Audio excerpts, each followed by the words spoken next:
Books are amazing tools that enhances our knowledge, reduces stress, and helps you relax, improves concentration and memory and vocabulary, and inspire creativity.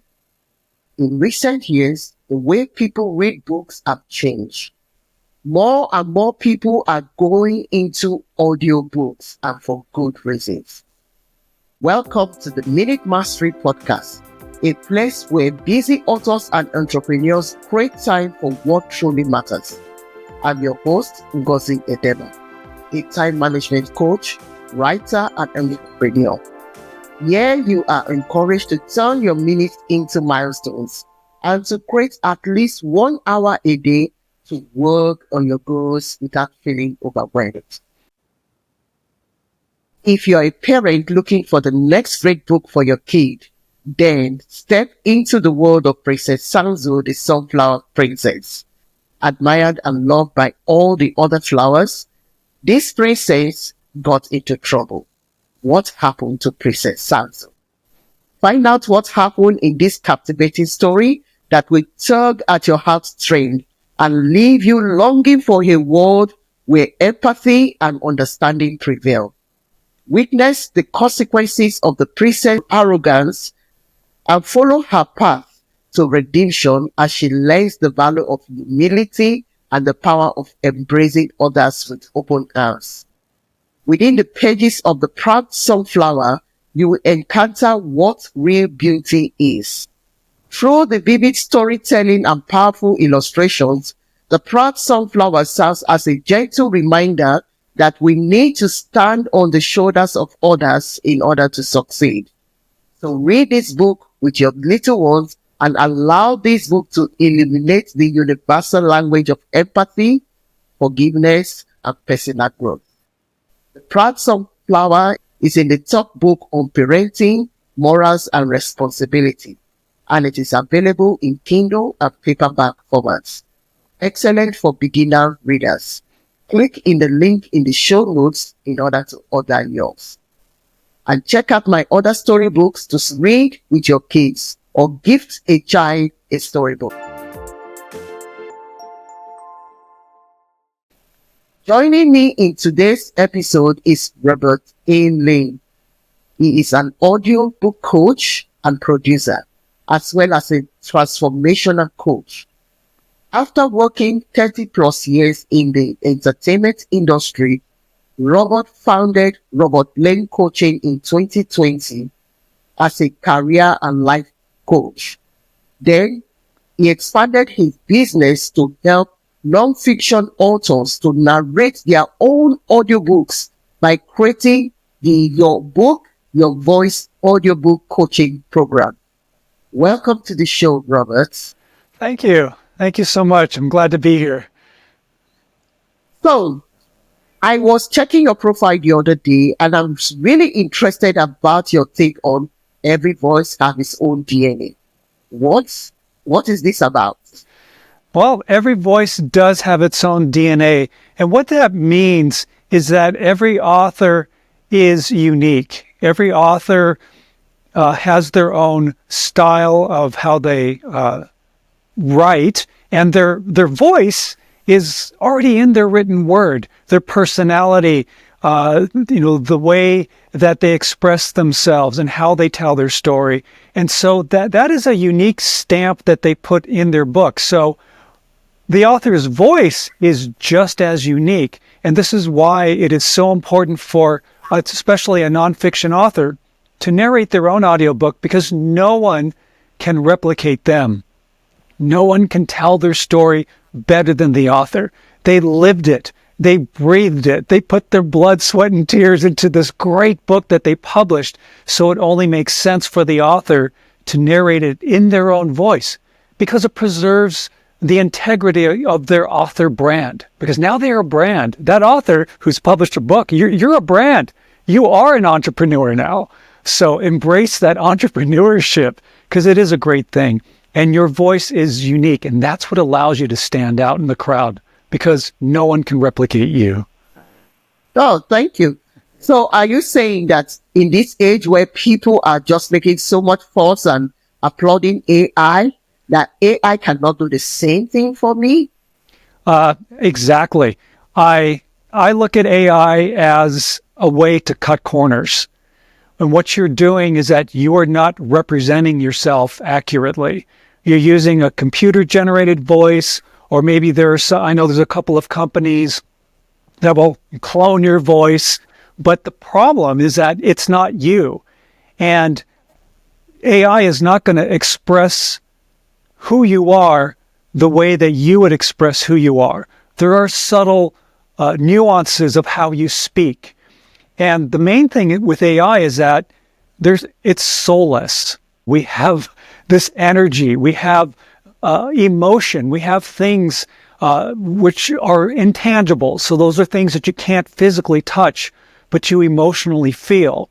There is no emotion. And if an author uses AI just to save time, you're cheapening your author brand. You don't want to do that. You've put too much work and effort into creating this great book that you've published.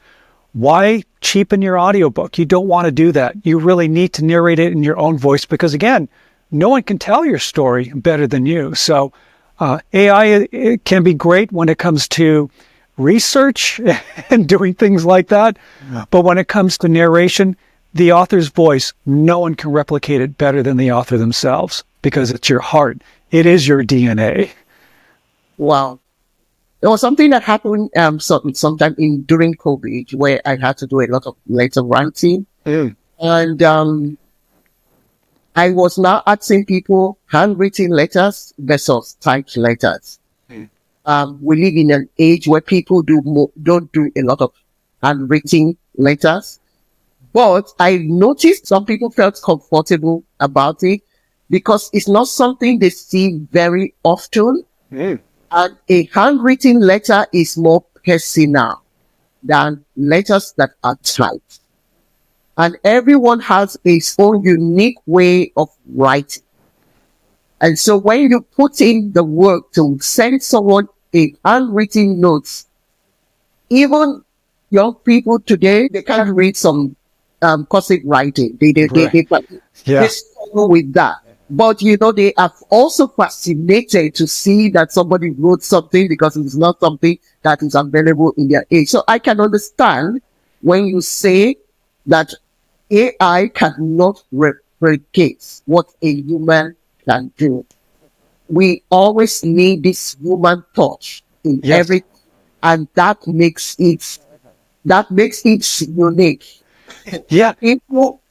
People prefer a human being to talk to them than a robot to talk to them on the phone. Right. You know what? That is such a great analogy, and I never thought of it that way. I'm gonna have to use that when I explain it to people because that is really great. A handwritten note does mean so much more than something that's just printed from a computer. You're absolutely right. Because it is, again, putting that unique style. It's a unique style, the way the person writes and the way they express themselves. That's a great analogy. Thanks for bringing that up. You're welcome. So something I say in my coaching, my one-to-one coaching, is that if someone tells me I have no time, I consider that to be a myth. If I understand that something is important to me, I am going to make room for it. Yes. And it is the same for everyone else. So you are focusing on non-fiction authors.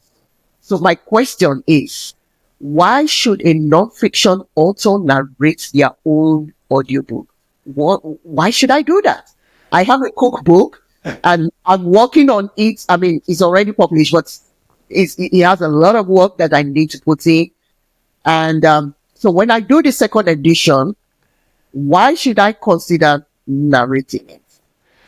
Well, again, the biggest and most important reason is that no one on this planet, no one in the universe can narrate your book better than you, the author, because it is your story. For example, I've had authors who wrote memoirs about one author talked about her journey of overcoming cancer. I had another author talk about her story, how she was pulled into a religious cult. and the trauma she went through and how she was able to get out and now lives a fantastic life. It's a great story. Those are things that only the author can express because they experienced it. It's their experience. Even if you have a narrator, you could have the best narrator in the world, but it is still the narrator's interpretation, not the author's. So the narrator may express things in a way that the author wouldn't express it. So it's really important for the author to tell their story in their own voice because it's their experience. So that's the most important reason. The other great reason for narrating your own audiobook is that now you are leaving a legacy in your own voice for generations to come to hear you tell your story in your own voice. What a great thing for someone, 100 years from now can listen to the author, the person who actually experienced it, tell their story. And that's a great thing to leave a legacy in your own voice. I mean, we have the technology to do that now. Back in the day, 100 years ago, I couldn't do it. But wouldn't it have been great to hear a famous painter or artist or a writer talk about their memoirs in their own voice? To hear Mark Twain tell his story, or Leonardo da Vinci talk about art, and to have him tell his story in his own voice. That would have been great to have that technology, but luckily we have it today. So it's important. It's an era that I really love, the Renaissance. I love that era. Well, maybe I'm taking you back again to what you have covered before, but I want to put it again another angle. Okay. I am big on outsourcing tasks. Mm-hmm. And one of the things I tell people is that they should not do any extra work that they don't have to do. So, what about getting a narrator or using AI as the voice versus doing it myself? If, I'm so busy, I can't get things done, and I can add this extra work. I have too many things on my plate, and I don't want this on it. Should I get a narrator or AI to do it if that is the situation? Well, I think, and I know that you know this because you are a time management coach, and that is a great thing. And when people tell me, "Oh, I don't have enough time to do it," I remind them, we all have the same 24 hours in a day. We all have the same time. So what separates somebody who's really successful from somebody who's really struggling? And it does come down to time management. It really does. You do have enough time to do it. One of the things that I suggest, and maybe you do this with your clients as well, is that I'll tell an author, take 3 days and do a time assessment. Just log, what is it that you do from the moment you wake up, and just keep track of your time. When I wake up, I look at social media for 40 minutes, and then I get up and I take a shower, and that's, 20 minutes. And then I eat breakfast, and that's another 20. And then I drive to work, and then so everything that you do, just take note of it. Because what you're going to discover is that there are going to be times when you research all the data that there are going to be times that, oh, wow, I just spent, 2 hours watching Netflix, or I just spent, another 2 hours scrolling social media or playing a video game. Well, reorganize your time. When you see these sections of time, well, here's 2 hours I could have spent writing. Here's 2 hours I could have spent narrating my audiobook. Here's 2 hours that I could have spent time with my kids instead of, So there are moments in your day that you can reprioritize what you do to be able to fit into things that are important. And then make a list of things. Okay, what is important to me? If creating an audiobook is something that I really want to do, you can make time to do that. You just need to reorganize your time. So that's one way of doing a time audit for yourself to really figure out how much time am I spending on important things and how much time am I spending that seems like maybe wasted time that I can utilize that time better. So that's one thing. So you really do have the time. And people ask me about my audiobook coaching program. Well, how long does it take? Well, it doesn't take, 8 months or a year to record an audiobook. My program is 6 weeks. That's all it takes for you to do it. And if you are accountable, I mean, as a coach, and I know you understand this, is that you have to hold your clients accountable. I'm your accountability partner, so I'm going to make sure that you stick to your schedule because you can get it done. You really can. You do have the time. If you want to share some thoughts on that, I'd love to hear it. Yeah, I agree with you. It all boils down to time management.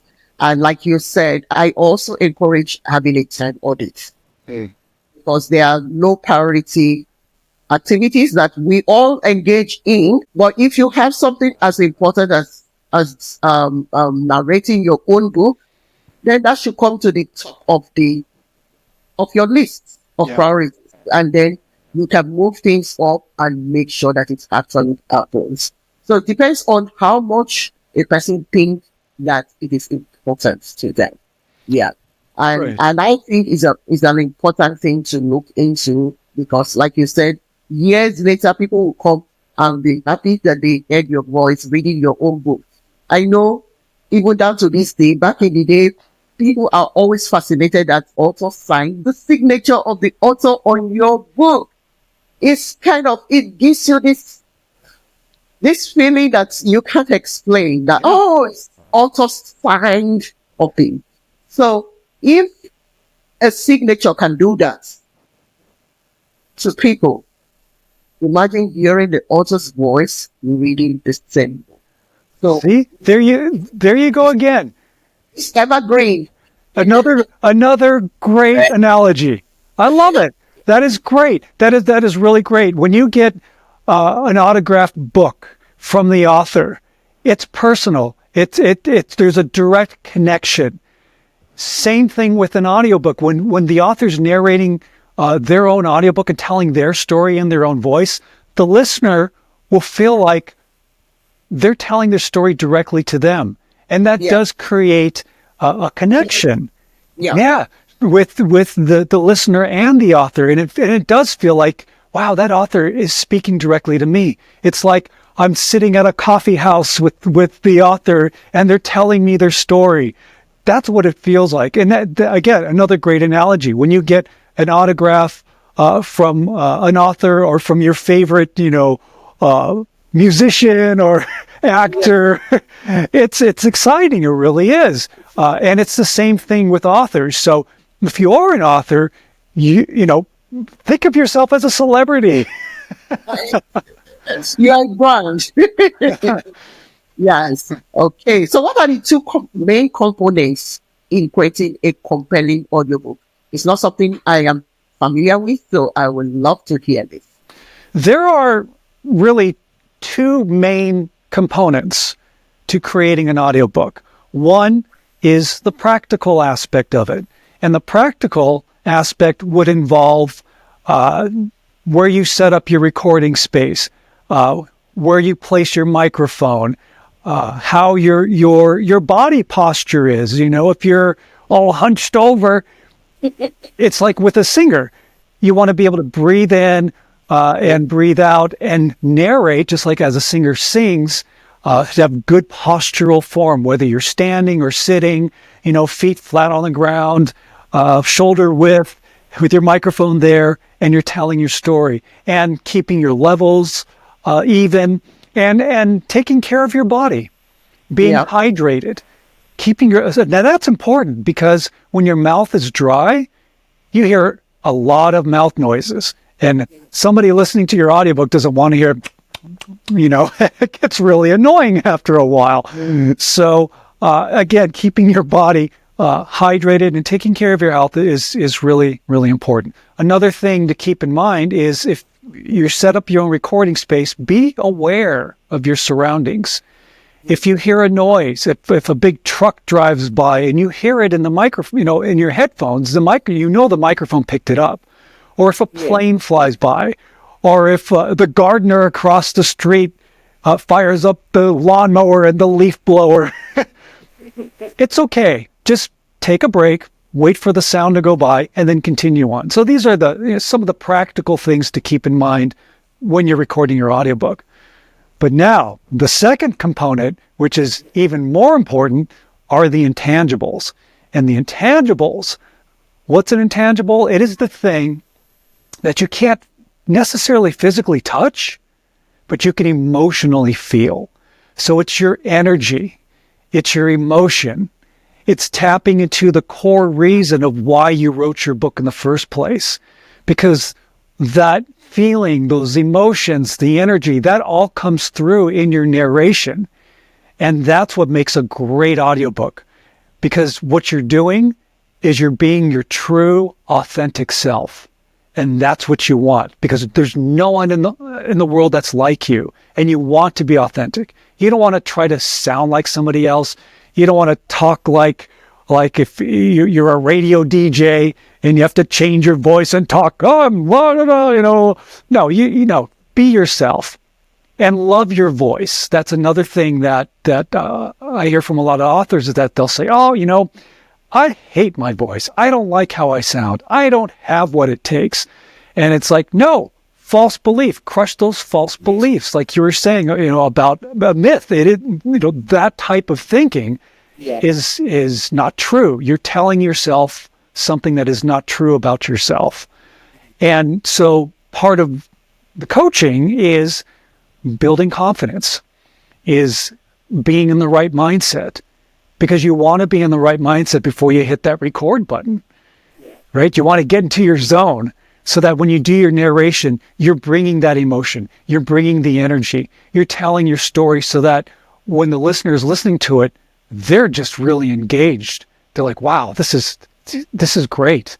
And remember, your story is just like a movie. There's a flow to it. There's ups and downs. There's happy, there's sad, there's energetic, there's maybe fear, and all those emotions do come out, and you don't have to force it. You just be your natural self, and it'll come out. And the listener will be, wow, that was such a great book. So those are the two main components. Yes, there's the practical aspect, but then there's the emotional, the intangibles, and that's just as important. Thank you. So where is the best place to distribute your audiobooks? So the best place, if you wanted to get in touch with me, for example, is just go to my website. It's robertlanecoaching.com. Pretty simple. robertlanecoaching.com. And it talks about the audiobook coaching program.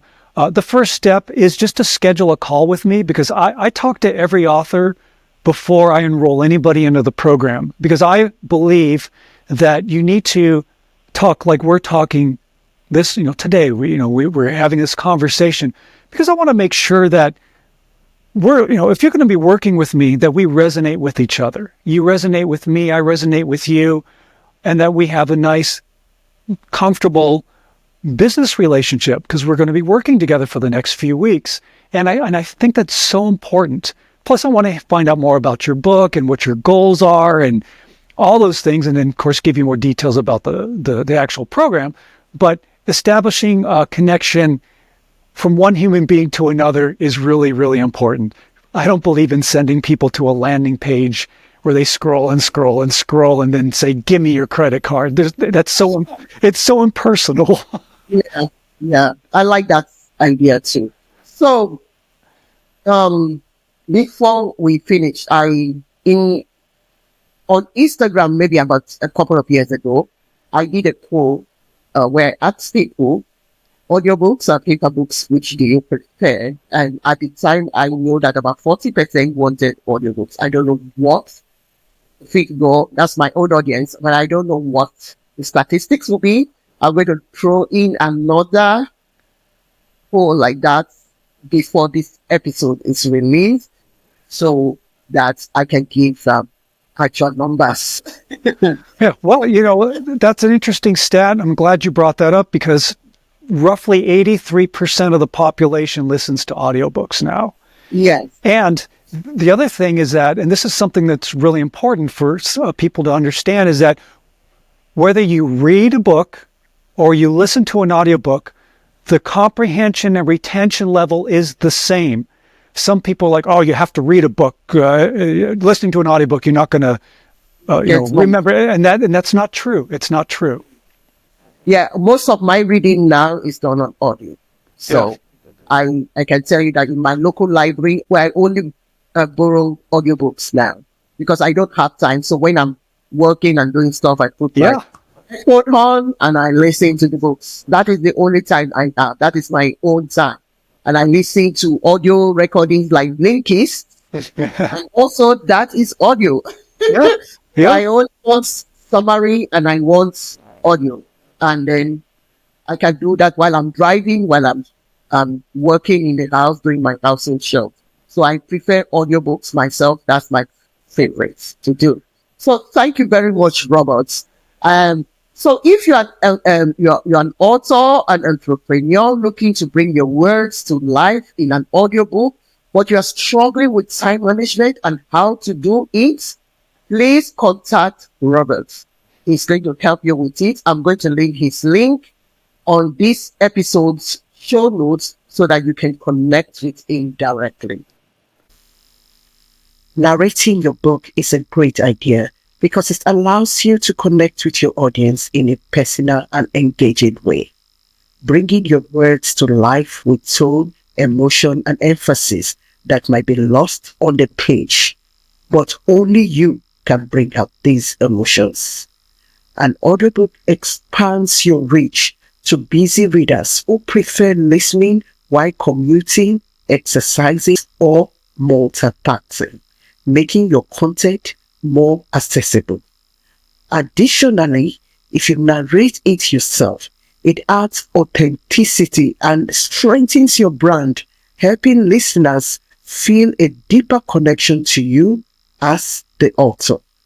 With the rising popularity of audiobooks, having an audio version also increases your book's marketability and revenue potential. Also, in this episode, Robert mentioned having a time audit. I also recommend that. So, I have created a guide to helping you do just that.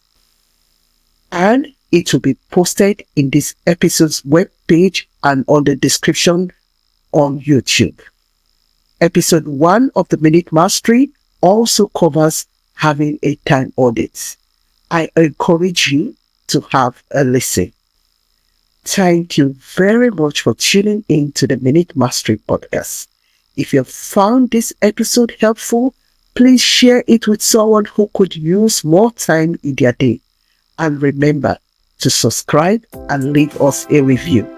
Until next time, you are in control of your time and you've got this.